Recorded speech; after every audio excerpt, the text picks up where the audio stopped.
Es la 1:00 en Canarias. Acaban de actualizarse los datos diarios de la pandemia. Se ha registrado un ligero repunte en el número de fallecidos hasta los 229.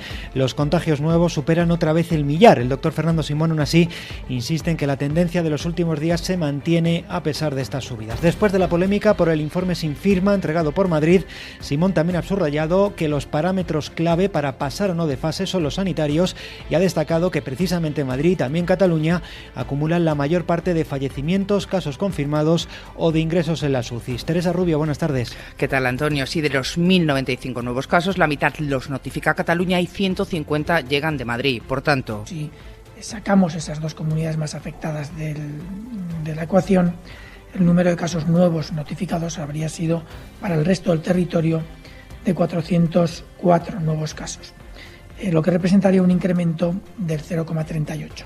Es decir, bajaríamos aproximadamente una décima y media.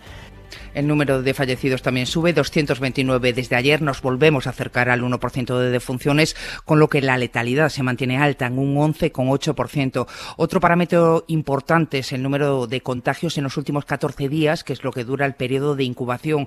En este caso sí mejora el dato y desciende de los 44 a los 38 afectados por cada 100.000 habitantes. Recordamos, para terminar, Antonio, que todavía hay más de 11.000 pacientes críticos ingresados en UCI. Gracias, Teresa. En la Asamblea Regional de Madrid comparece el consejero de Sanidad, uno de los miembros de ese gobierno que prefería esperar para pedir ese paso a la fase 1, pero que en cambio esta mañana la está defendiendo, aunque como decimos el informe presentado por Madrid no tenía firma. Radio Madrid, Javier Alonso. El consejero dice que la decisión de pedir el cambio de fase cuenta con el aval de los datos asistenciales en referencia a la reducción de la presión sobre los hospitales, pero no ha concretado la capacidad asistencial con la que cuenta la comunidad, que es precisamente lo que exige el Ministerio para cambiar de fase. Enrique Ruiz Escudero ha comenzado su intervención haciendo lo que no ha hecho todavía Ayuso, agradeciendo a la ya exdirectora general de Salud Pública su trabajo durante estos meses. Eso sí, no ha explicado el porqué de esa dimisión. La oposición le está reprochando la opacidad de la consejería. El PSOE acusa al gobierno de Ayuso de estar más pendiente de confrontar con Pedro Sánchez que de gestionar la pandemia. Más Madrid califica las últimas horas de esperpénticas y exige saber quién tomó la decisión de pedir el cambio de fase. En Vox se confiesan preocupados y Unidas Podemos dice que no sabe en qué fase estaremos el lunes, pero que la comunidad ha demostrado que vive en otra dimensión. Acaba de tomar la palabra el portavoz del PP en la Comisión de Sanidad, el doctor Eduardo Raboso. Prácticamente no han sido azotados por la enfermedad. Prácticamente no han sido azotados por la enfermedad. Sin embargo, los ambientes fundamentalmente urbanos, y la Comunidad de Madrid es una comunidad muy pequeña, con una densidad de población extraordinaria. Se unía en directo desde la Asamblea de Madrid. El líder del Partido Popular, Pablo Casado, acaba de pedir que se conozcan los nombres de los técnicos que deciden sobre los cambios de fase. Es también importante que en ese plan sepamos quiénes son los expertos que van a definir qué comunidad autónoma, qué provincia o qué área sanitaria puede pasar de fase. Tal y como indica la ley del año 2011, el nombre de los expertos tiene que ser público y yo creo que los españoles tienen derecho a saber qué comité de expertos va a decidir sobre su vida. Otra voz más, la del alcalde de Valladolid, que es del PSOE y ha acusado hace unos minutos al Gobierno central de no informar con total transparencia. Óscar Puente. No sabemos con exactitud cuáles son los criterios que se están utilizando para las distintas fases de desescalada. No sabemos cuáles son esos parámetros. Se está hablando de vectores de contagio, se está hablando de infraestructura hospitalaria, pero tampoco sabemos muy bien cuáles son las fórmulas que se están empleando. Y yo, a este respecto, reclamaría mayor transparencia a todos.